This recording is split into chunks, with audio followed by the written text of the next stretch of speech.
Assalamualaikum warahmatullahi wabarakatuh. Waalaikumsalam warahmatullahi wabarakatuh.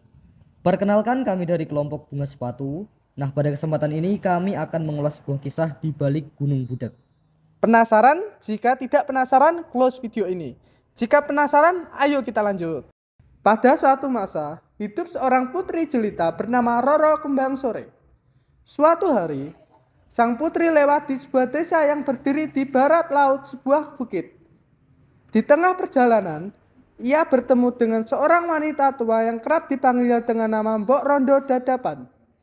Di sebelah Mbok Rondo, berdiri sebuah pemuda jangkung dengan wajah pas-pasan tengah menggendong sebuah keranjang belanjaan. Pemuda itu bernama Joko Budo. Dengan sopan, Putri Roro Kembang Sore membungkukkan badan sembari mengucap salam. Lantas, Mbok Rondo Dadapan membalas salam sang putri sembari mengucap bahasa isyarat yang ditunjukkan pada Joko Bodo, yang rupanya adalah putra tunggalnya. Dengan canggung serta gerakan yang kaku, pemuda itu pun turut membungkukkan badannya. Melihat tingkah Joko Bodo, Putri Roro Kembang Sore nampak menunjukkan tawa kecilnya. Usai bertegur sapa, Mbok Rondo Dadapan menawarkan sang putri untuk mampir ke pondok tempat Joko Bodo dan Mbok Rondo tinggal. Meski awalnya sungkan, pada akhirnya Roro Kembang Sore meminta tawaran wanita parubaya itu. Di ruang tamu, mereka duduk di sebuah kursi yang dibangun dari anyaman bambu. Keduanya banyak berbincang satu sama lain. Meski perbincangan mereka sempat terputus usai Joko Bodo yang tiba-tiba keluar dari dapur dan menghampiri Roro Kembang Sore dan ibunya. Di tangannya nampak ia membawa sebuah nampan yang di atasnya berdiri 3 cangkir berisi teh cengkeh. Dengan hati-hati, Joko Budo meletakkan nampan di atas meja. Tanpa ragu, ketiganya langsung menyabar nampan dan segera menikmati teh cengkeh itu. Uap putih panas mengepul di depan wajah mereka. Aroma cengkeh bercampur daun serai menimbulkan aroma harum yang memanjakan. Setelah menyeruput teh itu, perbincangan dilanjutkan seperti biasa. Roro Kembang Sore berbicara dengan anggun dan sopan, pesonanya sebagai seorang putri tanpa sadar berhasil memikat Joko Bodo. Jauh di lubuk hati pemuda itu, benih cinta mulai tersemai. Esoknya, Joko Bodo menemui Putri Roro Kembang Sore. Kebingungan, Putri Kerajaan Beta itu pun menanyakan maksud si Joko Bodo. Tak kuasa menahan perasaan lebih lama lagi. Akhirnya pemuda itu mengungkapkan rasa cintanya dengan praktis. Sesaat, tubuh Roro Kembang Sore melonjak meski dengan cepat kembali seperti semula. Dalam beberapa detik, kesunyian menyelimuti mereka berdua. Meski sang putri merasa cinta dan Joko Bodo memang tulus, sayangnya ia tak menggenggam rasa yang sama dengan pemuda lugu itu. Dengan dalih tak ingin menyakiti perasaan Joko Bodo, Putri Roro Kembang Sore lantas tersenyum sembari mengatakan bahwa pernyataan pemuda itu akan diterimanya jikalau Joko Bodo mampu memenuhi syarat tertentu. Penasaran, Joko Bodo lantas menanyakan keinginan sang putri. Dengan ragu, Putri Roro Kembang Sore meminta Joko Bodo untuk betapa menambahkan bahwa Joko Bodo tak boleh bicara sepatah kata pun sepanjang petapaan. Usai mendengar syarat tersebut, Joko Bodo langsung mengiyakan permintaan putri tanpa pikir panjang. Dengan berbekal sebuah cikrak di atas kepala, pemuda itu melangkah mantap, meniti batuan terjal guna memanjat bukit yang dimaksud oleh sang putri. Saking semangatnya, Joko Bodo tak ingat untuk meminta persetujuan dari ibunya, Mbok Rondo Dadapan. Senja mulai menyapa. Mbok Rondo Dadapan yang mendapati putranya tak kunjung pulang mulai merasa cemas. Dengan perasaan yang campur aduk, wanita itu menyusuri setiap sudut desa. Namun sayang, hasilnya nihil. Di tengah keputusasaan, Mbok Rondo Dadapan menatap ke arah langit. Secercah harapan mulai muncul. Di bola matanya, terlukis siluet sebuah bukit yang tampak diterpa cahaya keemasan dari bola merah raksasa.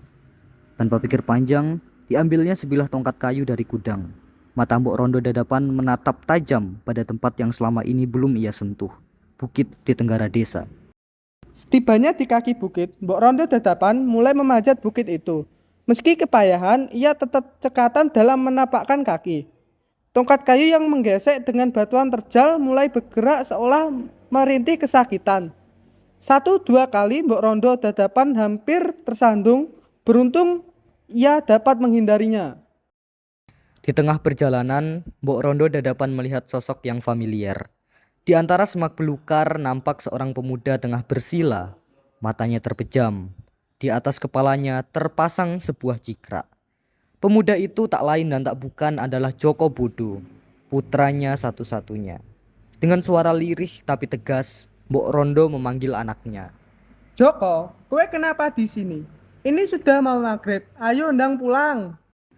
Tak ada jawaban. Mbok Rondo kembali mengulang seruannya.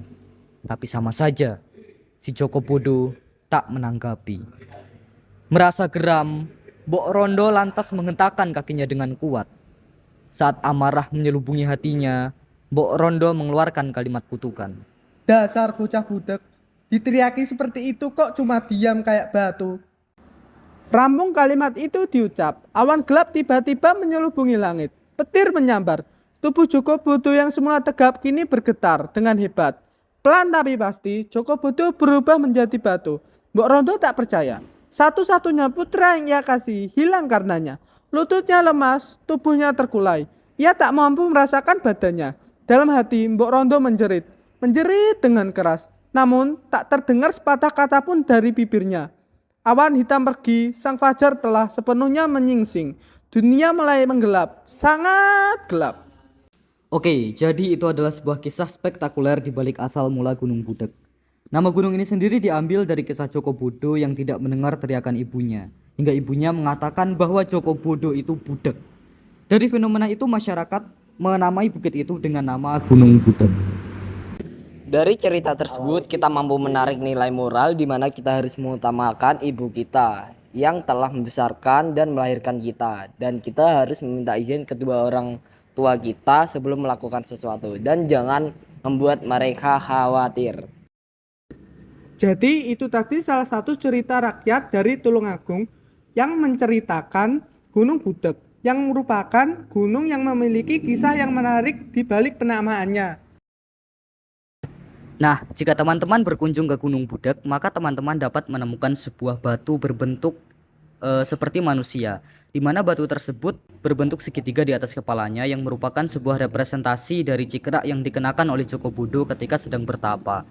Nah, terakhir mungkin kita bisa memikirkan sebuah pertanyaan, kenapa di Indonesia ini ada sangat banyak cerita yang memiliki tema dan kisah yang sama, di mana ada sebuah anak yang durhaka dengan orang tuanya lalu dikutuk menjadi batu. Sekian dari kami, terima kasih sudah menonton. Sampai jumpa. jumpa.